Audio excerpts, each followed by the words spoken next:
전북 장수군의 도로 건설 현장. 터널을 뚫으면서 나온 암석들이 작은 산을 이뤘습니다.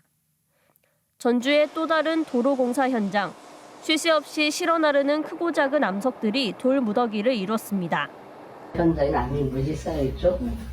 쌓여있는 터널 같은 공정 같은 거는 계속 발생돼요.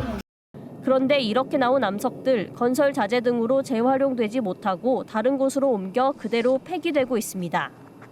공공공사에서 발생한 암석은 다른 공사에서 재활용하거나 국유재산 매각 시스템을 통해 매각해야 하지만 지켜지지 않고 있는 겁니다. 건설 공사 현장에서 토석은 크기가 클수록 비싼 값에 팔리는데요. 일부 국토공사 현장에서는 이런 토석들이 오히려 돈을 들여 버려지고 있는 실정입니다.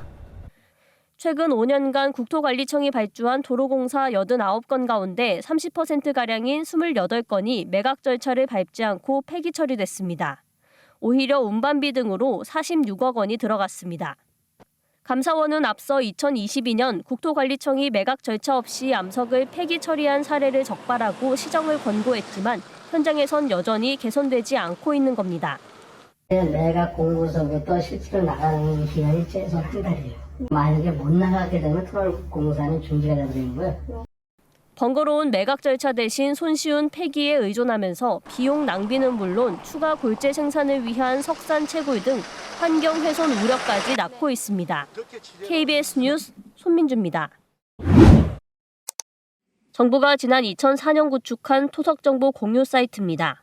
공공이나 민간 등 각종 건설 현장에서 나오는 토석 발생량과 예상 시기 등을 알 수 있습니다. 특히 공공공사 현장끼리는 필요한 토석을 가져다 쓰는 것이 가능합니다.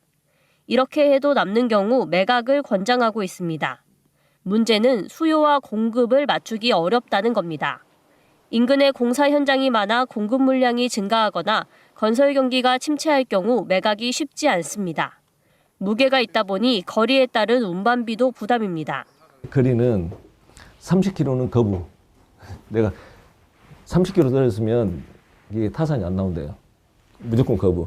20km가 되면 이제 고민. 20km가 되면 갈까 말까. 이제 고품질의 암석이 나왔을 때 20km 범위 이내. 이게 이제 결론이라는 얘기예요. 버리는 것, 이른바 사토 처리도 운반비 등 비용이 발생하지만 공사 설계 때부터 사토장과 처리 비용을 정해놓는 관행도 문제가 반복되는 원인으로 꼽힙니다. 매각을 유도하는 구체적 지침도 없습니다. 발파한 규모가 많다고 하면 매각을 검토하라고 설계 단계에서 시방서에 넣어놓습니다. 섭취량이 많은 현장이 아닌데 굳이 넣을 필요는 없고 보통 저희가 터널 공사할 때는 넣죠. 분명히 많이 나올 거니까. 이 때문에 매각을 독려하도록 인센티브를 제공하거나 사토 처리의 기준을 강화하는 등 체계적인 관리가 필요하다는 지적입니다. 국유재산을 관리하는데 지금 좀 사각지대가 있는 거기 때문에 그 사각지대를 메꾸는 의미로 좀 행정관청에서 명확한 유권 해석과 지침을 내려주면 해결될 수 있는 문제인 것 같고요. 정부가 골재 수급 안정화 방안으로 내놓은 공공공사 현장 암석 자원 활용이 말뿐인 대책에 그치지 않도록 적극적인 정책 마련이 시급합니다. KBS 뉴스 손민주입니다. 네, KBS는 이번 주 공공공사 현장에서 나오는 암석 관리 실태를 고발하는 연속 보도 이어왔는데요. 뉴스에 다 담지 못한 이야기 새롭게 더해보겠습니다. 이 내용 취재한 손민주 기자와 함께합니다. 네, 손 기자 첫 번째 키워드부터 보겠습니다. 황금 보기를 돌같이 하라. 그러니까 공사 현장에서 나오는 이 암석, 돌덩어리가 굉장히 큰 가치가 있다는 거잖아요. 네, 도로 등 대규모 공사 현장에서는 땅을 파고 산을 깎는 과정에서 많은 흙과 암석이 나옵니다. 이른바 토석인데요. 저희가 특히 주목한 것은 암석입니다. 네. 이 암석들은 재가공하면 건설 자재로 쓰이는 골재로 사용할 수 있기 때문인데요. 시멘트나 아스팔트 등을 떠올리시면 쉽게 생각하실 수 있습니다. 한정된 자원인 만큼 희소성 때문에 가격이 치솟는 금처럼 이 암석도 잘 매각한다면 매각 수익으로 공사비를 아낄 수 있습니다. 또 그만큼 채석장 등에서 캐내야 할 암석이 줄어드는 것이니까 국토 환경 훼손도 막을 수 있는 셈입니다. 네, 그러니까 공사 현장에서 나온 이 암석이 돈도 되고 환경 보호도 할 수 있다라는 건데, 그런데 이렇게 가치 있는 암석들이 버려지고 있는 현실을 지적을 해주셨습니다. 이 암석들 그냥 버리지도 못하고 돈을 주고 버려야 된다면서요? 네, 저희가 여러 현장을 다녀왔는데 그중 한 곳은 3만 세제곱미터가 되는 암석을 인근 농지에 버리는 이른바 사토 처리를 하고 있었습니다. 이 사토라는 것이 말 그대로 그냥 버리는 것인데요. 네. 사토장까지 운반비나 이용비 등으로 3억 원이 들었습니다. 또 매각은 했는데 제대로 반출됐는지 관리도 하지 않고 업체로부터 받아야 할 돈도 제때 받지 않는 사례도 있었는데요. 이 암석을 재활용 가치가 있는 자원으로 보기보다 공사 진행에 차질을 줄 수 있는 골칫덩어리로 보는 것 같아 안타까웠습니다. 네, 세 번째 키워드 보겠습니다. 평행 이론인데 사실 방금 지적한 그 문제들 이미 감사원에서 여러 차례 지적을 했다면서요. 그런데도 고쳐지지 않은 이유는 뭡니까? 네, 저희가 취재 과정에서 이미 감사원에서 이 같은 문제를 지적했다는 사실을 확인했는데요. 당시 감사 내용은 주요 일반 도로 관리 실태였는데 그중 일부가 암석 매각 내용이 포함돼 있었습니다. 세세하게 살펴보니 KBS가 취재하고 있던 현장 상황과 비슷했습니다. 감사원 지적에서 개선되지 않고 수년째 반복되고 있다는 것을 알 수 있었습니다. 그런데 취재를 위해 접촉했던 공사 관계자들이 입을 모아 한 말이 있습니다. 네. 바로 암석이 운반비가 많이 들고 건설 경기 영향을 받다 보니 매각이 쉽지 않다는 건데요. 특히 암석의 상태, 이른바 암질이 공사 현장마다 차이가 있어 현장 판단으로 버려지는 경우가 많았습니다. 네, 운반비도 많이 들고 또 건설 경기 영향도 받다 보니 매각이 쉽지 않다라는 건데 뭔가 확실한 관리 체계가 필요해 보입니다. 가장 필요한 개선책 뭐라고 보십니까? 네, 현재는 한 해 얼마나 많은 암석이 발생하고 매각량과 버려지는 양이 얼마인지 알 수 있는 정확한 통계조차 관리되지 않고 있습니다. 저희 취재진도 전국 5개 지방 국토관리청에 일일이 공사 현황 자료를 확보해 정보를 취합해야 했는데요. 암석이 단순히 공사의 부산물이 아니라 국유 재산인 만큼 전체 현황을 파악하는 게 필요해 보입니다. 또 현장의 혼란을 줄여줄 명확한 기준과 지침, 또 매각에 대한 인센티브 등을 마련할 필요가 있어 보입니다. 네, 사실 국유재산이라는 돈도 되고 또 환경 보호에도 어느 정도 일조를 하는 만큼 철저한 관리 체계 필요해 보입니다. 오늘 이야기 여기까지 듣겠습니다. 고맙습니다. 도로는 국가의 대표적인 사회 간접 자본인데요. 올해만 3조 5천억 원의 예산이 투입돼 도로가 건설됩니다. 공사를 위해 산을 깎고 땅을 파야 하는데요. 발파 과정에서 대규모 암석, 발파암이 나옵니다.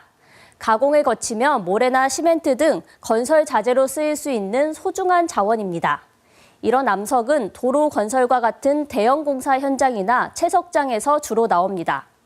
한정된 자원인 만큼 제대로 관리되지 않으면 품귀 현상을 빚게 되고 결국 자재값 상승으로 이어지는 건데요. 매장량이 매우 적어 천정부지로 가격이 치솟고 있는 금과 비슷한 구조입니다. 정부도 공공공사에서 나오는 암석을 국유재산으로 보고 철저히 관리하도록 하고 있는데요. 하지만 KBS 취재 결과 공사 현장 곳곳에서 관리 부실이 확인됐습니다.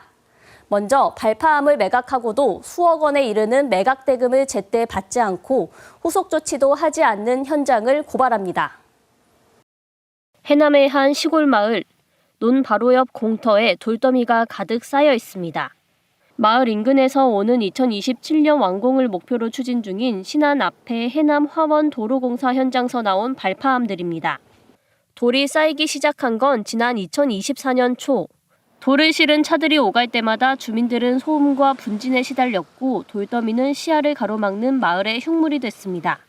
농사짓는 배추라든가 그 작물에 뭐 비산먼지라는 게 쌓여가지고 그런 피해도 있었고 석재를 많이 쌓아놓은 관계로 뭐 시야를 가리고 바람을 타고 날아간 돌가루는 인근 농작물에도 피해를 주고 있습니다. 야적장 인근에는 이렇게 논과 밭이 위치해 있는데요. 배추밭 고랑마다 흰색 돌가루가 날려 쌓여 있습니다. 돌의 소유자는 해남군의 한 A업체. 2023년 익산지방국토관리청이 암석 매각 공고를 내자 가장 높은 가격을 제시해 입찰을 따냈습니다.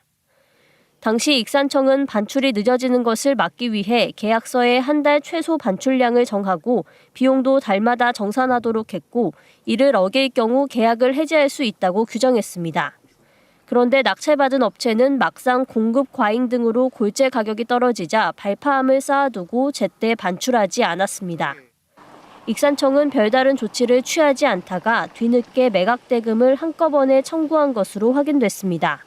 지난해 10월 기준 반출량에 따른 매각 대금은 14억 4천만 원, 이 가운데 미납액은 8억 원에 이릅니다. 국가계약에 필수로 포함되어야 하는 지체 보상금도 빠져 있습니다. 이에 대해 익산청 측은 재입찰을 할 경우 더 저가에 매각될 가능성이 커 국고 손실이 예상돼 계약을 유지했다고 해명했습니다. 또 미납대금은 업체가 제출한 납부 계획에 따라 순차적으로 회수하고 있다고 밝혔습니다. KBS 뉴스 손민주입니다. 공사 현장을 좀 더 들여다봤는데요. 암석 반출 계약을 어긴 업체에 대해 익산국토관리청이 아직 완공도 되지 않은 터널을 이용할 수 있게 하는 등 여러 편의를 봐준 정황도 확인됐습니다. 이어서 김정대 기자가 보도합니다. 공사 중인 해저 터널 안으로 화물차 한 대가 들어갑니다. 공사 현장에서 나온 발파함을 실어 외부로 운반하는 차량입니다. 25톤 트럭이 계속 이렇게 터널로 막 왔다 갔다 해요. 그리고 출퇴근을 하는 차량들도 계속 왔다 갔다 해요. 신안 앞에와 해남 화원을 잇는 도로공사에서 나올 것으로 계산된 발파함 규모는 49만 세제곱미터. 해저 터널로 연결하는 국도다 보니 이 가운데 3분의 1 정도인 15만 세제곱미터는 해상에서 발생합니다. 해상 운반을 하게 되면 운반비가 늘어나는 만큼 익산청은 입찰 공고에서부터 터널 종점부인 목포 달리도에서는 암석을 배로 반출해야 한다는 조건을 달았습니다. 그런데 실제로는 안전사고가 우려되는 공사 중인 터널로 차가 드나들 수 있도록 하면서 운반비 부담을 줄여준 겁니다. 이뿐만이 아닙니다. 업체의 암석 반출이 늦어지자 익산청 측은 다른 공구 현장에서 집안 다지기용 돌을 가져오기로 한 당초 공사 계획을 바꿔 적치된 돌들을 집안 다지기에 사용했습니다. 업체 입장에서는 추가 적치장 임차를 위한 수천만 원을 아끼고 암석 반출 속도도 늦출 수 있게 된 셈입니다. 이에 대해 해당 업체는 인근에서 철도 공사가 동시에 진행돼 암석 공급이 많아지면서 반출이 일부 지연된 건 맞지만 공사에 지장을 줄 정도는 아니었다고 해명했습니다. 한편 해당 업체가 입찰 자격이 없는 다른 업체들과 공모한 뒤 차명 계약을 통해 입찰을 따냈다는 의혹도 제기돼 경찰이 사실관계를 확인하고 있습니다. 익산청 측은 암석이 빨리 반출되는 것이 우선이라 여겨 한때 터널 등을 이용하도록 한 것은 맞다고 말했습니다. 차명 계약 의혹에 대해서는 관련 서류를 확인했지만 해당 업체가 업무를 정상 수행해 계약 해지는 어렵다고 판단했고 수사 결과에 따라 조치할 예정이라고 설명했습니다. KBS 뉴스 김정대입니다.